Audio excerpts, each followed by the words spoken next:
Dan berikutnya saya masuk ke narasumber kami yang pertama di hari ini, di 14 November 2020. Ada Bapak Suhendri yang merupakan tarot mentalis. Selamat siang Pak Suhendri. Selamat siang. Sehat Pak? Sehat Pak. Oke, Pak Suhendri, banyak orang yang mengkaitkan tarot ini dengan hal-hal yang sebetulnya di luar yang kita tuh sebetulnya nggak tahu gitu. Tapi sebetulnya tarot ini apa sih Pak? Tarot itu sama saja kalau dokter itu stetoskopnya sih Pak. Jadi kalau kita mau tahu tentang kondisi kita seperti apa, khususnya alam bawah sadar ya. Jadi kita membutuhkan kartu tarot begitu Pak. Sudah berapa lama ya berkembang di Indonesia tarot ini? Kalau di Indonesia sendiri sih sejarahnya yang tercatat dengan pasti itu tidak jelas, tapi kalau dari penelitian saya dari abad 1500 Pak. Cuma diperkenalkan di Indonesia lebih kencang 1985. Oke, 85 ya. Iya. Nah, kalau untuk menganalisis seseorang melalui tarot ini seperti apa Pak Suhendri? Jadi ritualnya itu biasanya ya kita ketemu dengan klien atau juga bisa online, kemudian ya kita tebar kartunya, kemudian klien kemudian kita melakukan pre-konsultasi, artinya kita ingin tahu permasalahannya sesungguhnya apa. Jadi kita menganalisa sebab-sebabnya dulu nih Pak. Begitu. Jadi nanti dari sana kita mendapatkan suatu kesimpulan. Baru kita memberikan suatu analisa. Analisanya melalui si kartu tarot ini gitu ya? Iya, jadi kan dari kartu tarot itu kan mungkin kita sering sekali mendengar bahwa gambar itu sejuta makna, Pak. Iya, betul. Jadi kemudian kartu tarot itu kan ada gambar-gambar. Nah, setiap gambar-gambar itu memberikan makna. Nah, dari situ kan ada caranya ya, pemetakan simbol, ada grammarnya. Jadi kita mengolah di sana, menggabungkan dan menyampaikan pesan itu kepada klien. Kurang lebih sebegitu sih, Pak. Tarot itu sebetulnya sains atau mistis, Pak? Mungkin bisa dijelaskan ya? Jadi begini, kalau untuk sebenarnya yang murni, itu sains Pak. Karena di dalamnya itu ada simbol-simbol yang dimana itu sebetulnya bahasa. Jadi istilahnya kita menggabungkan suatu seni untuk menyampaikan, berkomunikasi, itu lebih tepatnya. Nah di dalam situ kemudian kita bisa menganalisa, kemudian kita menjelaskan kepada klien. Jadi benar-benar murni sains ini Pak. Murni sains ya. Berarti salah nih selama ini kalau misalnya ada pendengar yang mungkin menganggap seorang pembaca kartu tarot ini tak ubahnya seperti dukun angker gitu, yang lebih banyak membuat kliennya kayak khawatir gitu ya. Itu salah Pak ya? Iya, karena apalagi di Indonesia ini kan yang berbau gaib-gaib itu masih bisa dijual Pak. Jadi artinya ada di luar sana mereka memakai dibungkus dengan mistis, tapi sebenarnya itu cuma satu cara sebenarnya. Karena di dalam tarot sendiri, dalam menyampaikan komunikasi, kita kan sebenarnya banyak ilmu komunikasi yang kita pakai, Pak. Salah satunya hipnosis, NLP. Nah, dari situ kan kita begitu masuk ke alam bawah sadar. Nah, untuk masuk alam bawah sadar ini kan banyak caranya. Nah, salah satunya itu membuat klien itu terpesona, membuat klien itu kaget. Jadi istilahnya alam bawah sadarnya terbuka. Nah, salah satunya bungkusnya itu mistis. Itu cuma salah satu, tapi tidak harus sih Pak. Tidak harus. Itu hanya untuk membuka alam bawah sadar aja. Oke. Sebetulnya apa saja yang bisa dibaca melalui kartu tarot ini Pak? Hampir semua, karena kan istilahnya itu stetoskop ya Pak ya. Alat, contohnya seperti GPS saja dia. Jadi misalnya kita mau membahas sesuatu perkara, ini cuma mendeteksi saja. Jadi kita membaca peluang-peluang kehidupan. Jadi sebenarnya kan memang dia termasuk fortune telling. Tapi fortune itu kan bukan berbicara tentang masa depan. Fortune sendiri itu peluang kehidupan gitu loh Pak.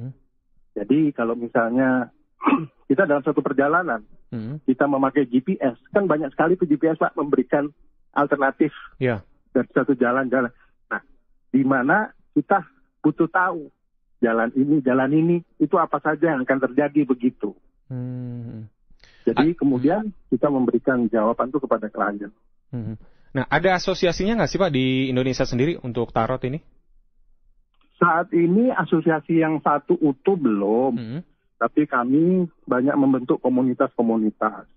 Di Jakarta sendiri ada beberapa komunitas tarot, dan yang cukup besar komunitas tarot Jakarta namanya, Pak.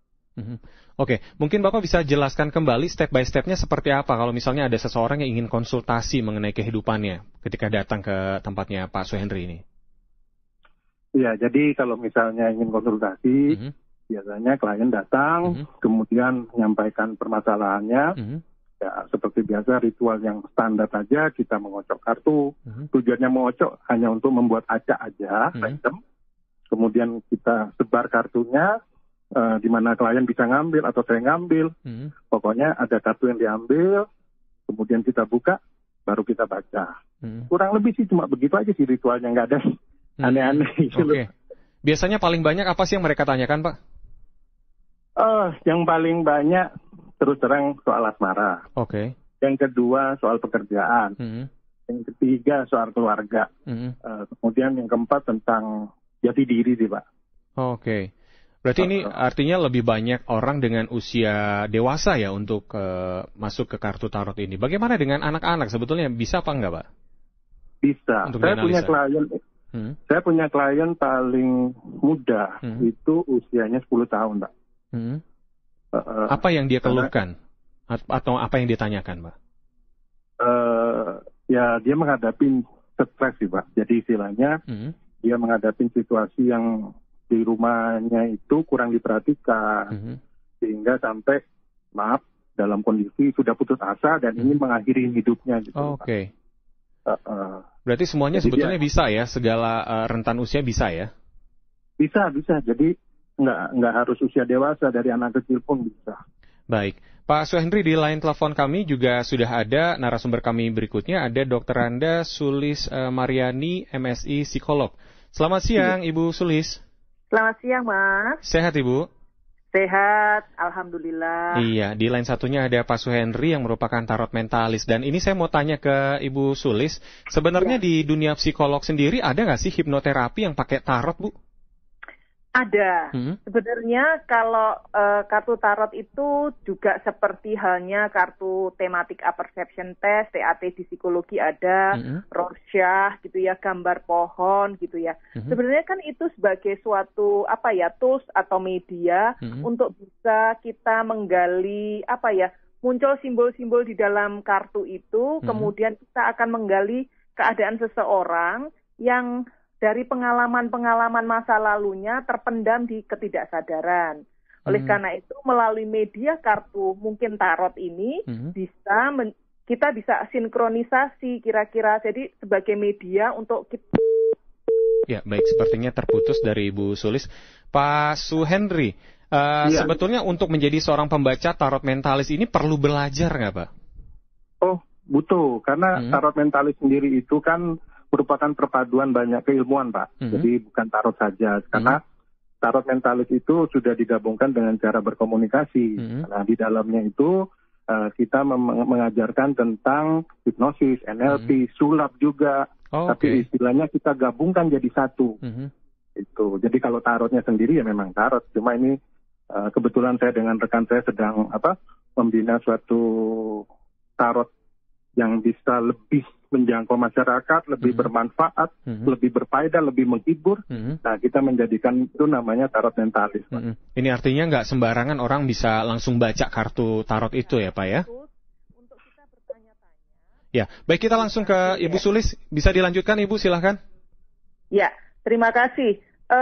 Kartu tarot juga digunakan di dalam psikologi. Ada beberapa psikolog yang memanfaatkan kartu tarot seperti halnya kartu Rorschach, kartu TAT di psikologi, tes gambar. Sebenarnya ini sebagai sebuah media, menurut saya media di mana kita dari kartu itu kan muncul simbol-simbol tuh, Mas.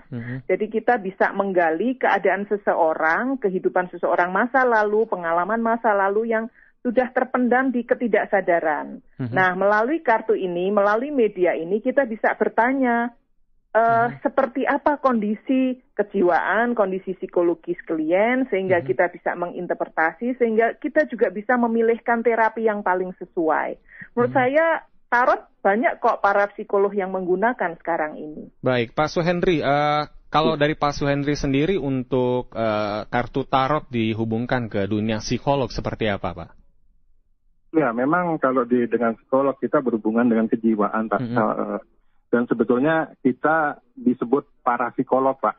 Jadi bukan psikolog, jadi para psikolog. Ibu tadi sudah menyebutkan bahwa termasuk para psikolog. Jadi berada di satu sisi kejiwaan yang berbeda dari yang psikologi, tapi kita termasuk bagian psikologi karena di dalamnya kita berbicara tentang hubungan dengan manusia, kejiwaan manusia, begitu, Pak. Baik, Pak Suhendri, terima kasih. Baik, Pak Suhendri, terima kasih banyak untuk waktunya dan informasinya ya. Semoga sehat selalu dan sukses juga untuk tarotnya.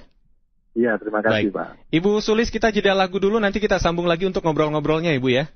Terima kasih. Baik, pendengar Anda masih bersama kami di 91,2 FM Pro 1 RRI Jakarta, kanal Inspirasi. Setelah lagu yang berikut ini kita akan ngobrol dengan Dr. Anda Sulis Mariani, MSI Psikolog, untuk melanjutkan seperti apakah dunia atau human design